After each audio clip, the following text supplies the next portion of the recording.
하나님께 영광이 되는 예배 되면 좋겠습니다. 이 시간에 함께 예배하는 동안에 우리 주님의 귀하신 은혜와 평강이 여러분을 더욱더 평화롭게 하고 새롭게 하기를, 조금 전의 찬양처럼 우리를 회복해 하시고 더 아름다운 삶으로 인도하는 축복의 시간이 되기를 먼저 주님의 이름으로 기원합니다.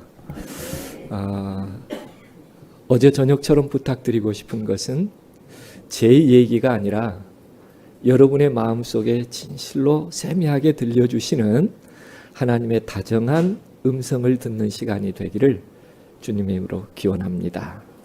먼저 누가복음 7장 47절에 있는 말씀입니다. 제가 봉독하겠습니다. 그러므로 내가 네게 말하노니 저의 많은 죄가 사하여졌도다. 이는 저의 사랑함이 많음이라. 사함을 받은 일이 적은 자는 적게 사랑하느니라. 최근에는 아이들이 출생하면 가장 먼저 산부인과에서 하는 일이 족적을 남기는 것입니다. 확인 절차라고 그래요. 본인에 대한 신원의 확인 절차다. 어쩌면 아기는 이 순간이 인생으로 태어났습니다 하는 첫 신고와 같을 거예요. 그리고 10년, 20년, 30년, 40년 이렇게 살아가지요. 내가 걸어온 길과 앞으로 걸어갈 모든 길, 그게 우리가 산다는 의미입니다. 더 쉬운 말로 표현하면 이것을 이력서라고 합니다. 신발이 다닐력 기록서. 그러니까 신발을 신고 다니는 모든 기록이 뭐와 같은 거예요? 내 이력서예요. 내 인생입니다. 세계 최고의 이력서가 있어요. 그런데 그분들의 발을 보면 우리가 생각한 발과 다른 발들입니다. 여러분이 잘 아시는 박지성 선수의 발이 그렇고요. 상처투성이었던 그러나 정상에 올랐던 김연아 선수의 발이 그렇고요. 세계인의 감동을 준 발레리나 강수진 씨의 발은 나무꾼 발처럼 온통 굳은 살이 배겨 있습니다. 그렇게 서야 하는 평생의 그의 무용 속에 그의 발가락은 망가지고 우리가 보기에 아름답지 못하지만 가장 위대한 인물을 만들어낸 발의 역사다. 이렇게 얘기할 수 있겠어요. 우리의 삶도 그렇습니다. 가끔은 주저앉고 싶을 때가 있어요. 그만 걷고 싶을 때가 있어요. 너무 힘들어서요. 혹시 여러분의 생애도 그렇지 않습니까? 다 그렇지는 않을지라도 어느 한순간에 불현듯 정말 더 이상 걸을 수 없다. 이렇게 생각될 때가 있죠. 그러나 다시 생각해 보면 이 순간이야말로 우리의 삶을 보석으로 만들어낼 수 있는 과정이라는 것을 기억하게 됩니다. 우리가 함께 지나는 10월 말입니다. 아름답게 물들어가고 그리고 정말 바람직하고 향기롭고 맛이 있는 과일이 익어가는 것처럼 오늘 우리의 삶도 이 가을에 하나님의 은혜 가운데 새롭게 익어갈 수 있다면, 더 아름답게 물들어갈 수 있다면, 이런 마음으로 오늘 주제를 정해봤습니다. 한 사람이 있었는데요. 여러분이 아마 잘 아는 분일 수 있어요. 왜냐하면 방송에 여러 번 이분의 인생을 소개했기 때문에요. 그런데 이분은 낳자마자 보육원 앞에 버려졌습니다. 그는 그의 인생을 아무것도 모른 채 살아있기에 그냥 시작했어요. 초등학교에 갔는데 자기는 없는 게 너무 많았어요. 가슴에 수건도 달아주지 않았어요. 손 잡아줄 사람도 없었어요. 그런 삶을 그는 방송 앞에서 이렇게 고백합니다. 저는 제 이름이 부모님이 지어주신 이름인지 아니면 다른 사람이 지어준 이름인지 아마 다른 분이 지어주셨던 것 같아요. 제 나이가 40살이라는 나이가 맞는지 아니면 더 많은지 어린지도 저는 잘 몰라요. 예, 아무것도 모른 채 태어났어요. 사랑받지 못한 것이죠. 그런데 그렇게 보육원에서 성장하면서 이런 자기를 이해해주는 한 사람을 만났습니다. 그런데 동시에 더 큰 상처를 경험해요. 잠깐 들어보겠습니다. 그러면서 선생님이 저에게 말씀하시기를, 김기아 씨, 당신은 수술을 하고 나면 얼굴 오른쪽에 있는 뼈가 다 잘려 나갑니다. 당신 얼굴은 살이 이식이 잘못될 경우에 괴사가 일어나서 얼굴에 구멍이 날 수도 있고, 당신이 먹는 밥은 코로 나올 수도 있습니다. 목은 구멍을 내야 하고요. 당신 팔에 있는 동맥은 여기 목으로 연결될 것이고, 당신 허벅지에 있는 살이 팔로 올라올 것입니다. 그 얘기를 딱 듣는데 아무 무서운 게 아니었어요. 남자친구의 얼굴이 제 앞을 스쳐 지나가는 거예요. 예, 암이 무서운 게 아니었어요. 이 모습에 또 한쪽에 나머지마저 망가진다면 암이 무서운 것이 아니라 이런 나를 이해해 준 사람하고 뭐 해야 될 때가 됐다? 이별해야 될 때가 됐다. 이런 나를 어떻게 누가 사랑해 줄 수 있을 것인가? 큰 아픔이었어요. 그러나 정말 하나님이 선한 사람을 그 곁에 두셨던 것 같습니다. 가정을 이루었어요. 그리고 아이를 낳아서 엄마가 뭘 하는 걸 아이한테 배워요. 그 얘기를 한번 들어보겠습니다. 엄마는 몇 살이 났어요? 라고 또 얘기를 물어보더라고요. 그래서 제가 엄마 그것도 잘 모르겠다. 그럼 누가 키워줬어요? 보육원에 계신 선생님들이 엄마를 키워주셨지라는 얘기를 했습니다. 그런데 그 작은 아이가 갑자기 제 가슴을 파고들면서 저를 꼭 안아주면서 하는 얘기가, 엄마는 엄마가 없어서 불쌍하다는 말을 저에게 하더라고요. 예, 이렇게 인생이 뭔지를 삶에서 하나하나 배워가면서 이분이 살 수 있었던 유의하는 것은 그래도 하나님 안에서 감사를 배웠다는 거예요. 그는 방송의 마지막에 그의 감사를 이렇게 표현합니다.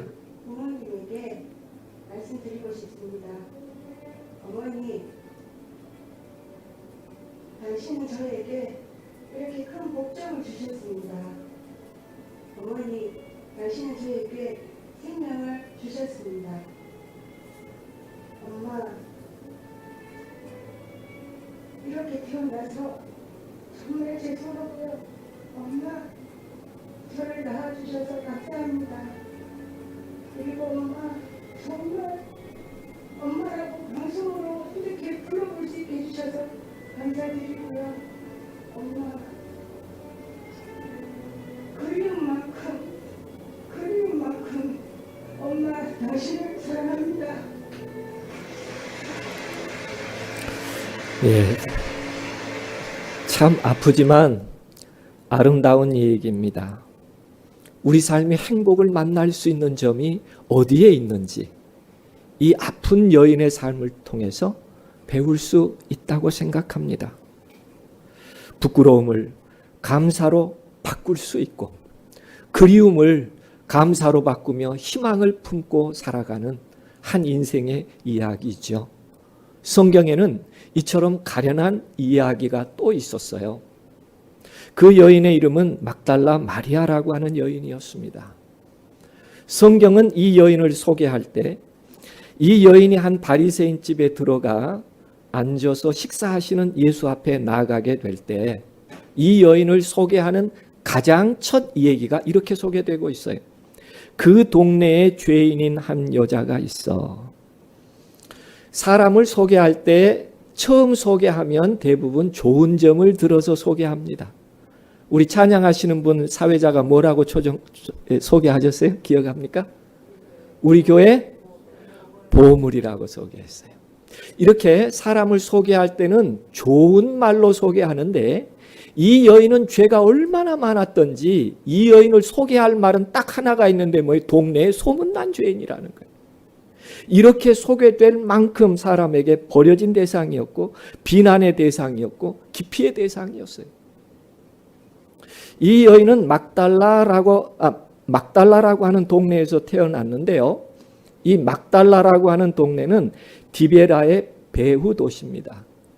디베라라고 하는 이 도시는 로마의 티베리우스 황제가 휴양 도시를 갈릴리 바닷가 연변에 세웠어요. 이 안락한 도시 옆에 휴양 도시로 정해진 곳이 있었는데 그것이 이 막달라라고 하는 곳이에요. 원래는 목축업, 염색업, 제조업 이게 발달됐지만 어떤 도시가 세워지면서 디베라라고 하는 티베리우스의 기념을 위한 휴양 도시가 형성되면서 배후 도시로 오늘 같으면 율락이 행해지는 그런 도시로 바뀌어져 갑니다. 그 시기에 막달라 마리아는 결혼을 했어요. 그런데 남편에게 버리움을 당합니다. 어떻게 살 길이 없었어요. 이혼 후에 로마에서 온 그 디베라라고 하는 성을 지키는 로마의 백부장입니다. 그와 함께 가까워지기 시작했어요. 행복했습니다. 그리고 사랑한다는 그 말 때문에 이 로마 군인이 이 막달라라고 하는 것을 떠나게 될 때 자기를 데려갈 줄 알았어요. 그런데 어느 날 이 로마 백부장은 혼자 떠납니다. 다시 버려진 거예요. 먹고 살기 위해 할 수 있는 일이 없었습니다. 창녀 노릇을 했죠. 그때에 헤롯 부인의 하녀로 그동안에 로마 백부장과 사귀었던 어떤 일련의 사람의 소개로 하녀로 들어가게 됩니다. 그녀는 이 기간이 그녀의 마음에 가장 편안했다라고 말할 수 있는 기간이었어요. 그러나 시대 상황이 그렇게 호락호락하지 않았습니다. 유대의 북쪽 지역을 다스리는 분봉왕이 헤롯 안티파스라고 하는 사람이었는데 로마에 가서 형님 집에 머물고 있는 동안에 그 형수의 아름다움에 반하고 사랑에 빠졌어요. 나중에 형을 살해하고 형수를 취하고 권력을 창탈해서 분봉왕이 된 것입니다. 이 당시에 침례 요한이라고 하는 야인 지도자는 도덕적 죄에 대하여 아주 직설적으로 말했습니다. 이 불편했어요. 자기 딸을 통해서 어떻게 해서라도 저 사람을 없애야 되겠다고 생각한 그 시점에 어떤 일이 있었느냐 하면 이 왕비는 그 야인 지도자에게 궁금하여 뭔가를 자꾸 물어봐야 되니까 본인이 직접 갈 수가 없으니까 손아래는 하녀를 시키는데 이 막달라 마리아를 심부름꾼으로 시키고 막달라 마리아는 왕비의 소식을 가지고 가면서 침례 요한과 만나게 되는데 침례 요한과 만나면서 이 여인의 아픈 얘기를 다 하게 됩니다. 침례 요한이 그를 참 불쌍히 여겼어요. 그러면서 이런 얘기를 합니다. 나는 곧 죽게 될 것인데 당신은 왕비를 떠나는 것이 좋겠다. 가까이 있을수록 행복할 수 없을 것 같아. 그런데 꼭 하나 기억해야 할 것은 이후로 예수라고 하는 분이 이 땅에 오실 텐데 당신은 그분을 따라가라. 그래야 행복할 수 있을 것이라. 그러나 인생의 모든 날은 그렇게 평안으로 찾아오지 않았고 침례 요한은 정말 죽게 되었고 마음을 나눌 다른 대상이 없게 됐습니다. 결국 해야 되는 일이 뭐였을까요? 다시 몸을 파는 일을 할 수밖에 없게 됐어요. 죽지 못해 살아가는 것입니다. 심령은 완전히 황폐되어 있고 희망을 찾을 수 없었어요. 그래서 두 번째 이 여인을 소개하고 있는 성경의 표현은 뭐냐면 7 귀신이 들었다가 나간 막달라인 마리아라고 소개하고 있어요. 얼마나 정신적으로 힘들었으면 한 귀신도 아니고 몇 귀신이 들었더라? 7 귀신이 들었더라. 삶이 행복하지 못했던 여인이죠. 참 힘든 여인이었습니다. 죄 때문에 힘들었고 희망이 없기 때문에 그 절망 가운데 사는 것도 힘들었는데 온갖 다른 잡귀들의 생각이 그의 몸을 제어하고 있으니 건강할 이유도 없었습니다. 이 정도 된다면 삶의 고통과 무거운 짐이 상상이 되시나요? 여러분 지금 아무리 힘들어도 이 여인보다 낫지 않습니까? 그죠? 세상에서 이처럼 힘든 여인이 따로 없었을 거예요. 다 자기를 버리고 떠나는 것입니다.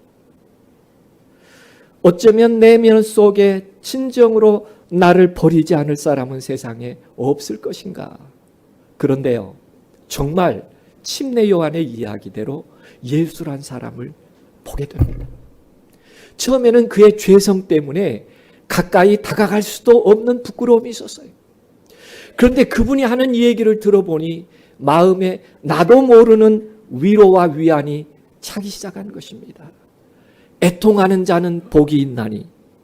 여러분, 웃어야 복이 옵니까? 애통해야 복이 옵니까? 웃어야 복이 와요. 그런데 예수님은 이상한 얘기를 하시는 거예요. 애통하는 자가 복이 있다고 얘기합니다. 그래서 이게 무슨 말인가 하고 자꾸 마음이 열리면서 듣고자 해요. 예수님은 다시 설명합니다. 이 성읍 가운데 순행하면서 일어나는 죄악으로 인하여 진정으로 내면에 고통할 수 있는 사람이 있다면 그는 하늘의 위로를 받을 것이다. 이해가 되기 시작합니다. 처음에는 예수님의 얘기가 무슨 말인지 잘 쉽게 이해가 되지 않아요. 그런데 곰곰이 그분이 한 말씀 한 말씀 해주는데 마음에 큰 위로가 됩니다. 그렇지, 의에 줄이고 목마른 자가 복이 있다고 했지. 나도 그 의를 정말 내 마음속에 구할 수 있을까? 나도 그렇게 깨끗하게 살아갈 수 있을까? 자신도 모르게 예수님 가장 앞에 앉아있는 자기 모습을 발견하게 됩니다. 얼마나 감사하고 얼마나 큰 희망이었는지. 이와 같은 감사를 마음 가운데 간직할 때 예수님께 뭔가 좀 그 감사를 표현하고 싶어서 바리새인 시몬이라고 하는 집에 있다는 소식을 듣고 자기가 준비할 수 있는 최고의 향유를 준비해서 예수님 앞에 다가가 향유를 부어드립니다. 여러분, 어디에 부었을까요? 향유를 어디에 부었을 것 같습니까? 성경 기록에 보면 여기에 부었다고 얘기하는데 마태는 예수의 머리에 부었다 이렇게 기록합니다. 마가도 예수의 머리에 부었다라고 얘기해요. 예수의 어디에 부었다? 머리에 부었다. 그런데요, 누가는 저의 향유를 내 발에 부었다라고 기록하고 있고요. 요한도 기록하기를 예수의 발에 붓고. 여러분, 어디에 부은 게 맞아요? 2대2잖아요, 2대2. 예. 마태와 마가는 머리에 부었다고 했고요. 누가와 요한은 발에 부었다고 한 거거든요. 그러면 정말 부음을 받은 사람이 한 말이 맞겠지요. 나에게 부었으니까. 그러면 성경에 예수님은 뭐라고 얘기했을까 보니까 내 몸에 향유를 부어. 아직도 판결이 안 됐어요. 예수님이 뭐라고 하셨으니까? 내 몸에 부었다고 하셨으니까. 그래서 시대의 소망이란 책에 보면 이렇게 기록하고 있습니다. 옥합을 깨뜨리고 그는 향유를 예수의 머리와 발에 부었다. 그러면 왜 이렇게 달리 부었을까? 마태는 예수님을, 미안합니다. 마태는 예수님을 유대인의 왕으로 인식하고 묘사합니다. 왕으로 오시네요.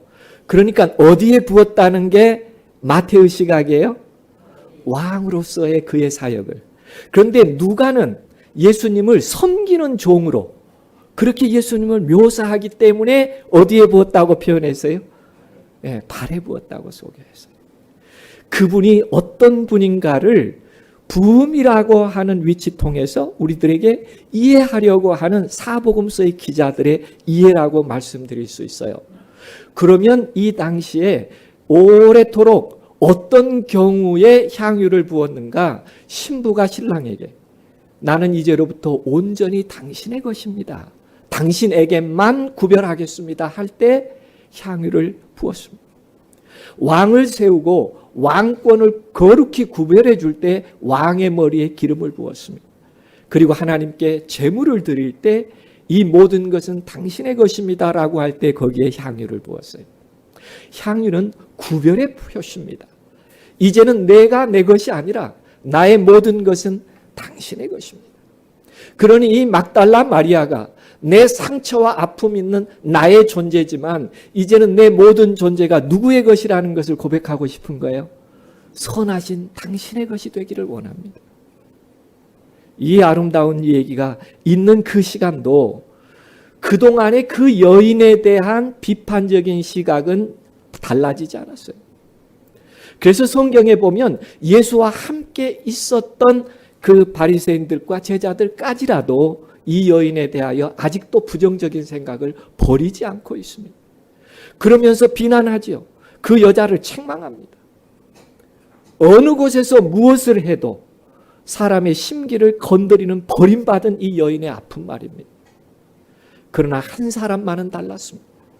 많은 사람이 그렇게 비난하며 심지어 예수님에게까지라도, 그러나 예수님은 이 가련한 여인을 옹호하기 시작합니다. 내가 이 집에 왔을 때 아무도 나를 구별해 주지 않았다. 그러나 이 여인은 울면서 내 발을 적시며 그가 준비한 향유를 내게 부었다라고 말하면서 이 여인의 마음에 위로와 용기를 주셔요. 진실이 무엇인지를 드러내 주시며 칭찬해 주십니다. 그러면서 한 말씀을 더해 주셔요. 저희의 많은 죄가 사하여졌도다. 뭐가 사하여졌다고요? 이 여인의 마음속에 있는 모든 죄책감을 내가 다 용서했다고 얘기합니다. 그러면서 이는 저의 사랑함이 많음이라 사함을 받은 일이 적은 자는 적게 사랑하느니라.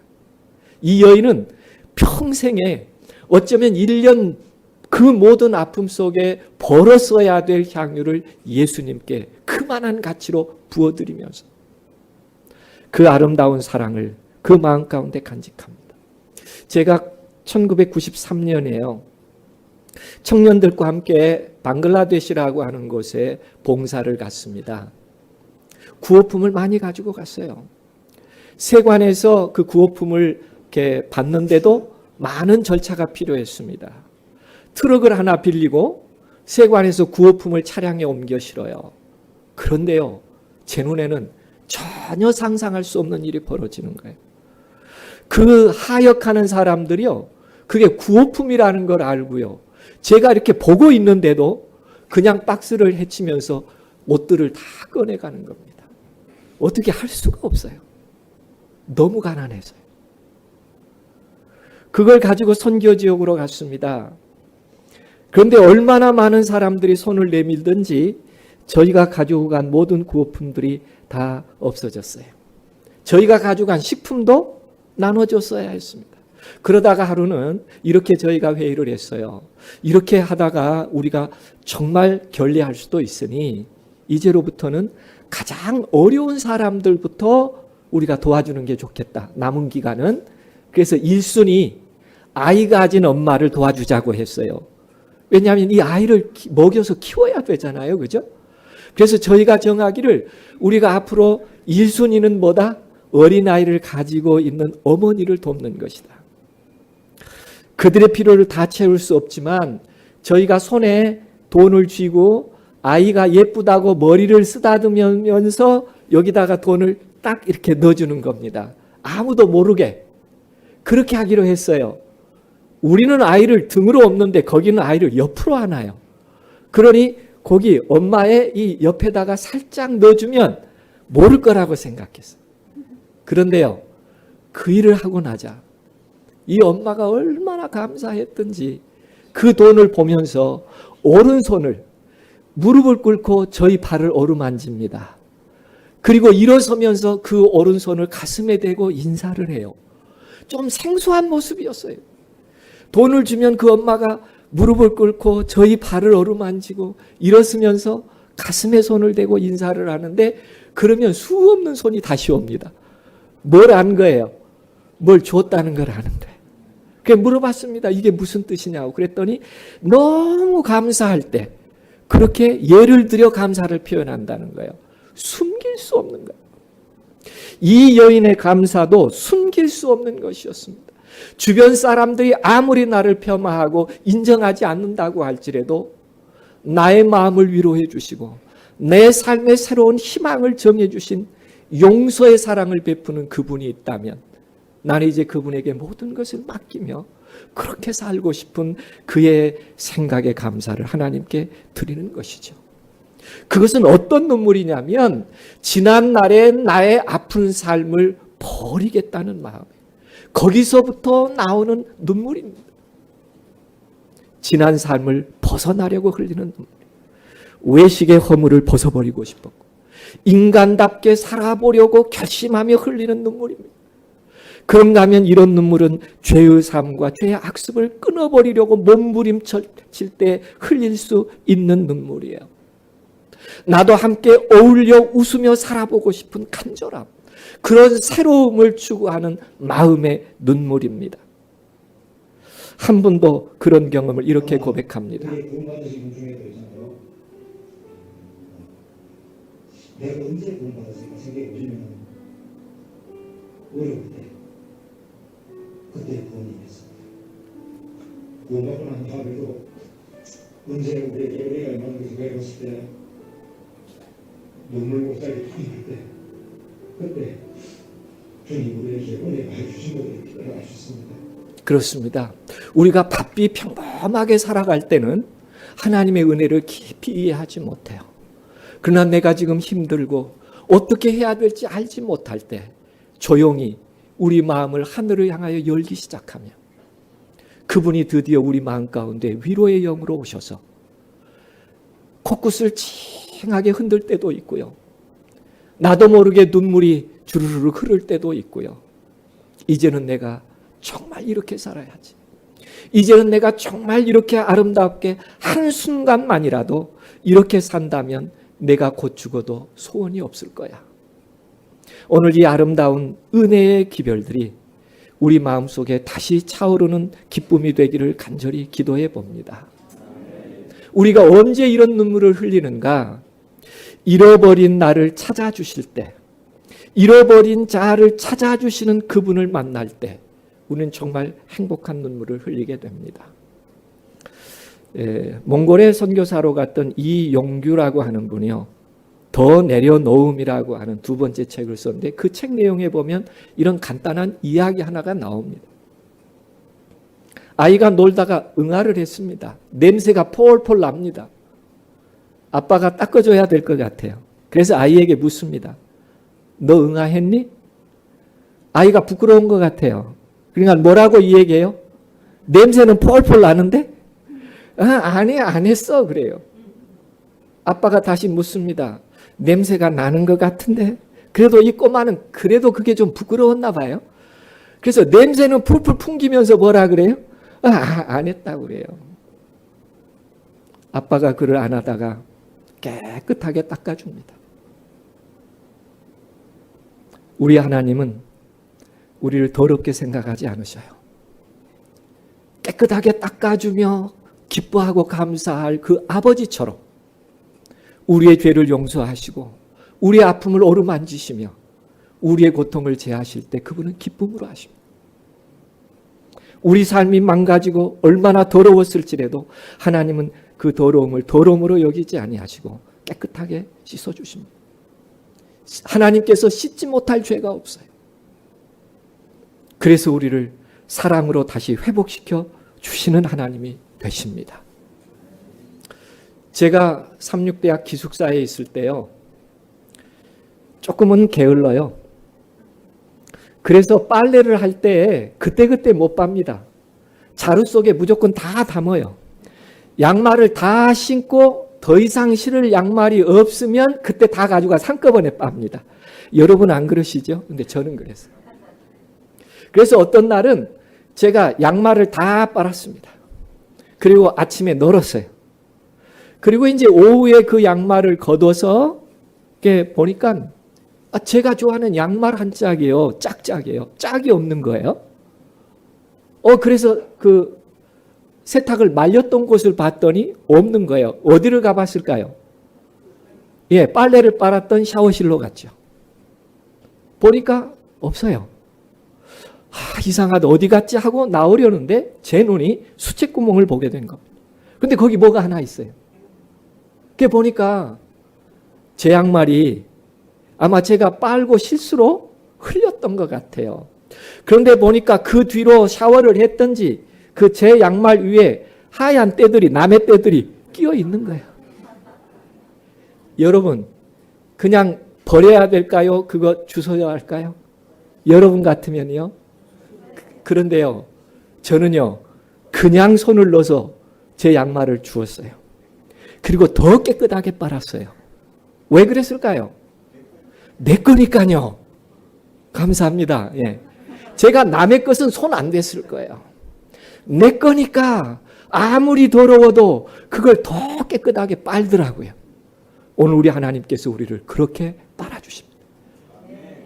나를 자녀 삼아주시고 내 상태가 어떻든지 내가 냄새나는 똥을 가졌을지라도 그분은 기쁨으로 씻어주시고 잃어버린 나를 찾아서 행복하게 해주시려고 우리 가운데 오시는 하나님이신 것을 기억할 수 있게 되기를 간절히 바랍니다. 하나님은 허물을 덮을 만한 큰 사랑을 가지고 계시며 허물과 죄가 아무리 크다고 할지라도 충분히 덮을 만한 사랑으로 오늘 우리를 내게 오라고 이야기하십니다. 이런 진심 어린 사랑 앞에 내 자신을 맡기기 시작할 때 우리도 그 사랑의 의미를 배워가기 시작합니다. 그것이 하나님께서 우리에게 주신 아름다운 희생적 사랑이에요. 사랑으로 흘리는 눈물이 있었기에 우리는 그 눈물의 의미를 가치 있게 받아들입니다. 우리도 때로는 죄를 떠나고 싶고 잃어버린 내 자아를 찾고 싶어 눈물을 흘릴 때 옥합을 깨뜨린 마리아라는 여인처럼 아름다운 인생의 삶을 시작할 수 있도록 기회를 주시는 하나님이 되십니다. 오늘 그 하나님의 이야기, 어떤 사랑으로 죄를 위한 희생을 하셨는가 여러 번 보셨을 거예요. 오늘 이 시간에 나도 그 사랑 속에 있을 수 있을지, 나를 위한 희생일지 영상을 통해서 다시 한번 명상해 보겠습니다.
성경은 이 예수의 죽음을 이렇게 기록하고 있습니다. 그가 찔림은 우리의 허물을 인하며 그가 상함은 우리의 죄악을 인함이라. 그가 징계를 받음으로 우리가 평화를 누리고 그가 채찍에 맞음으로 우리가 나음을 입었도다. 우리는 다 양 같아서 그릇 행하여 각기 제 길로 갔거늘 여호와께서는 우리 무리의 죄악을 그에게 담당시키셨도다. 그렇습니다. 예수님께서 십자가에 지신 것은 어쩌면 우리가 죄로 말미암아 그렇게 고통스럽게 잠들어야 될 우리의 인생을 그분이 대신 고통 속에 대신 죽어주시고 그분의 영원한 생명을 우리에게 주어서 우리로 하여금 영원히 하늘에서 함께 생애할 수 있는 복된 사람으로 우리를 부르신다는 것을 기억할 수 있으면 참 좋겠습니다. 예수님께서 이렇게 희생하실 때 이 막달라 마리아의 행위를, 그의 행적을 성경이 마지막에 간략하게 기록하고 있는데, 거기서 멀리서 바라보고 있으니 라고 표현해요. 예수님께서 십자가에 운명할 때 막달라 마리아가 어떻게 바라보고 있었다고요? 예. 그런데 이 말은 무슨 뜻이냐면 이런 뜻이에요. Watching from a distance. 일정한 거리에 서서 바라봤다. 이렇게 기록하고 있습니다. 그 일정한 거리는 어떤 거리냐면 십자가에 매달릴 때 로마 군인들이 접근을 금지하는 곳이 있었습니다. 그곳에 가까이 가서 서서 더 이상 갈 수 없어요. 그곳에서 누구를 바라봤다는 거예요. 그러니까 멀리서가 아니고요. 이 여인이 접근할 수 있는 가장 가까운 거리에 서서 그런 의미입니다. 그렇게 바라본 마리아는 그가 아무것도 그를 위해서 할 수 있는 것이 없었어요. 신분이 높아서 예수를 십자가에서 내릴 수 없었어요. 그가 힘이 있어서 이 문제를 해결할 수도 없었어요. 재력이 있어서 고통을 완화해 줄 수도 없었어요. 이 여인이 할 수 있는 일은 아무것도 없었어요. 그런데 왜 갔을까요? 뭘 할 수 있어야 가까이 가보지요. 이 여인이 할 수 있는 일은 아무것도 없어요. 다만 나를 사랑해 주신 분에게 더 가까이 가보겠다는 거예요. 이걸 우리는 사랑이라고 얘기하죠. 그런데 그 다음에 기록에 보면 이런 기록이 있습니다. 안식일이 지남에 막달라 마리아가 다른 여인들과 함께 가서 예수께 바르기 위하여 향품을 사다 두었다가 시간적으로는 언제일까요? 토요일 저녁입니다. 토요일 저녁에 일몰이 되자 가서 뭐 한 거예요? 첫째 날이 시작되자 향품을 샀어요. 금요일은 경황 중에 어떻게 할 수가 없었거든요. 그리고 약간의 밤이 지나고 안식 후 첫날 매우 일찍이 해돋는 때에 우리 시간 후 일요일입니다. 무덤으로 갑니다. 여러분, 무덤으로 가면 예수를 만날 수 있을까요? 아니요. 성경 기록에 보면 예수가 살아계시는 동안에 죽으면 3일 만에 부활한다는 헛소리를 했으니까 제자들이 훔쳐가고 그 소리를 하면 오히려 더 동네가 소란스러워지니 로마 군인들이 강력하게 지키라고 해요. 접근할 수 있을까요? 없을까요? 개미 한 마리도 접근 못해요. 그게 명령이었으니까요. 상황적으로 예수를 만날 가능성이 없는 겁니다. 두 번째는 성경이 이렇게 기록해요. 이 막달라 마리아가 가면서 뭐라고 얘기하냐면 누가 우리를 위하여 무덤 문에서 돌문을 굴려주리요? 그러니 이 여인들은 가도 돌문 굴릴 수 있다 없다? 없다는 걸 스스로 얘기합니다. 그러면 왜 가야죠? 로마 군인도 지키잖아요. 나는 돌물도 굴릴 수가 없잖아요. 그럴 때 갑니다. 뭐 때문에 그럴까요? 그 사랑이에요. 내가 할 수 있느냐 할 수 없느냐를 묻지 않았어요. 내가 갈 수 있느냐 갈 수 없느냐를 묻지 않았어요. 이 돌을 굴릴 수 있느냐 없느냐 때문에 판단하지 않았어요. 나를 사랑해 주신 이에게 그가 어떤 형편에 있든지 그 사랑을 나는 잊을 수가 없어 가겠다고. 여러분, 기적은 이럴 때 일어납니다. 내가 이성적으로 합리적으로 정리했기 때문에 일어나는 일이 아니라 내가 내 마음에 사랑 하나를 간직하고 앞으로 나아갈 때 하나님은 그 사랑을 받아주시고 가장 먼저 부활한 예수를 만나는 첫 번째 여인이 됩니다. 얼마나 행복했겠습니까? 얼마나 기뻤겠습니까? 오늘 또 우리들에게 이런 기쁨을 하나님께서는 허락해 주시려고 합니다. 이 시간에 예수의 아름다운 사랑을 기억하면서 정말 나에게도 어두운 순간이지만 내 마음을 새롭게 회복시켜 줄 수 있는, 그래서 내가 어떻게 내 능력을 묻지 않고라도 사랑의 행위를 할 수 있는 그런 사람이 될 수 없을까? 하나님께서 우리의 물음에 응답해 줄 수 있게 되기를 간절히 원합니다. 제가 한 얘기를 읽으면서 마쳐야 될 것 같습니다. 어머니 손가락이라는 글인데요. 내가 결혼 전 간호사로 일할 때 일이다. 아침에 출근해 보니 아직 진료가 시작되기에 이른 시간이었음에도 25살 남짓돼 보이는 젊은 아가씨와 흰머리가 희끗희끗한 아주머니가 두 손을 꼭 마주잡고 병원 문 앞에 서 있었다. 아마도 모녀인 듯했다. 문을 열고 들어가면서 아주머니 아직 진료 시작되려면 좀 있어야 하는데요. 선생님도 아직 안 오셨고요. 그 모녀는 조용히 기다리겠다는 표정을 합니다. 업무 시작 준비를 하는 동안도 그 두 모녀의 맞잡는 손을 보면 뭔가 작은 이야기를 주고받기도 하는데 엄마가 딸의 손을 쓰다듬으면서 따뜻한 미소를 보내며 위로하고 있다는 것을 알게 됐어요. 원장님이 오셨습니다. 두 모녀를 진료실로 안내했습니다. 그런데 그 어머니가 원장님에게 떨리는 목소리로 이렇게 말합니다. 얘가 제 딸아이예요. 옛날에 초등학교 들어가기 전에 외가에 놀러 갔다가 그만 농기구의 왼손가락을 모두 잘렸는데 나머지 손가락은 접합수술에 성공했어요. 그런데 네 번째 이 약지 손가락만은 성공하지 못해서 지금까지 결혼을 앞두고 있는데 무슨 손가락이 없는 거예요? 약지 손가락이 없는 거예요. 다음 달에 우리 딸이 시집을 가게 됐어요. 사위될 녀석 그래도 괜찮다고 하지만 그래도 어디 그런가요?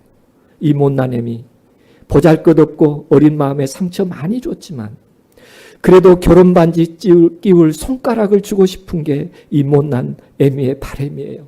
뭘 주고 싶은 거예요? 자기 손가락 떼어서 어느 신부든지 결혼식에 그 행복한 결혼 가락지 끼워주는 그 행복을 딸에게 주고 싶어서 누구 손가락 주겠다는 거예요?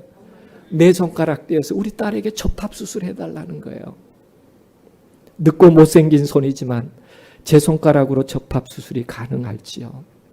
그 순간 딸도 나도 그리고 원장 선생님도 아무 말도 할 수가 없었다. 원장님은 흐르는 눈물을 닦을 생각도 못한 채 그럼요 가능합니다. 예쁘게 수술할 수 있습니다 라고 말했고 그 말을 들은 두 모녀와 나도 눈물을 흘릴 수밖에 없었다. 사랑이란 모든 걸 다 주고 되돌아서서 더 줄 것이 없는지 한 번 더 생각해보는 마음이 사랑이라고 그랬습니다. 모든 걸 다 주었어요. 그런데도 돌아서서 더 줄 것이 없는지 생각해보는 마음. 그게 오늘 우리를 부르시고 사랑하시는 예수님의 마음입니다. 그의 모든 생명을 다 주셨어요. 그리고 다시 생각해 봅니다. 내가 더 줄 수 있는 게 뭔지. 그리고 우리에게 하늘을 예비하신다고. 이 땅의 아픈 삶이 아니라 더 아름답고 영원한 행복한 삶을 우리에게 예비하셨다고. 그 나라에 함께 가자고 초청하시는 것이 우리를 향한 우리 주님의 깊은 사랑인 것을 이 시간에 믿음으로 받아들일 수 있게 되기를 간절히 원합니다. 그렇습니다. 행복함으로 내려놓을 수 있는 것, 내 지난날의 세상을 사랑하는 삶이나 부끄러운 죄된 내 마음의 생각들 내려놓을 수 있다면 우리는 행복한 눈물을 흘릴 수 있을 것입니다. 그렇습니다.